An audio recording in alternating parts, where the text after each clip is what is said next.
Hey there, Teachers of Flow. This is Casey Cole Corbin, and I have a list of 20 things that you should consider when thinking about becoming or advancing your career or business and teaching flow art. And I wanted to share those with you today. So let's go to a larger screen. There we go.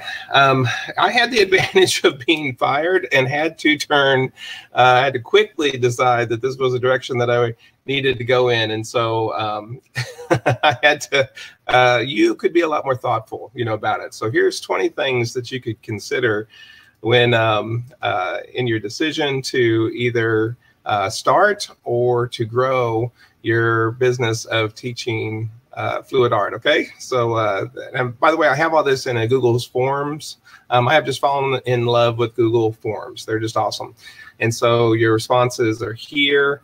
The first thing of the 20 is, are you ready for a change in your life? And then so there's a whole paragraph there. And then I had a whole lot of fun with these 1 to 10 choices, on no desire for improvement, ready to change. And so some of them I hope you laugh with me about, because I think that they're kind of funny, or they were intended to be anyway. Number 2 is you're just sick of being an employee, right, and doing the 9 to 5. Number 3 is that you want to compress time. And so you might want to join us on some of the services that we offer for dynamic fluid art coaching. A very affordable one, just $10 a month at the time of this taping, is the community group. And so the group there will help you to be able to learn very quickly and be able to be successful a whole lot faster. Number 4 is to work flexibly, meaning that you can work from different places. You don't have to report to a cubicle or do a 9 to 5 or certain hours. You will be your own boss. The second section of the form is to rate your skills. And so the first thing is that rate your art skills. And I just want to say that you don't have to be a superior fluid artist to teach. And again, if you know how to mix, do a flip cup and a swipe, you are ready to teach your first class, and you are going to dazzle people that are there. And number 6 is talking about increasing your teaching skill. And here we have to talk a little bit about how there's everyone has a fear of speaking. Some it comes naturally to the extroverted. Some it's a little bit more work, like us introverted types. But you can do it. If I can do it, you can certainly do it. Number 7 is that you just want to learn new skills and increase your current skills and just grow in your skill base. And let me tell you something, owning your business will do that. It will stretch you in some really cool ways, and you'll be able to grow. Number 8 is a step-by-step path. You want a step-by-step path, and we have a success path over in the group there and the coaching, so that you don't have to reinvent the wheel, right? So number 9 is that feel like you're contributing. You want to be helpful to other people. Has pouring art been helpful to you? Does it relieve stress? Does it allow you to grow creatively? Is it giving you hobbies and interests? Well, great. Then spread that around. There are people all around you that don't know a thing about it yet and really need you. Number 10 is that you don't want to reinvent the wheels. We already talked about why do that. You could find this out the hard way. I didn't do that. Whenever I needed to learn to teach, I created these groups, and the founding members really helped me out in learning how to do that. And now that's what I do professionally. Is to be your own boss. So instead of having a boss, you be the boss. And if that's a desire of yours, then you are ready to join us over in the community group. Number 12 is learn marketing for your own business. And listen, marketing today, it changes nearly every week. How the social media algorithms, it's really difficult to stay abreast on what works. And so this group helps you to be able to do that. And learning how to market your teaching of flow business will help you in other business too.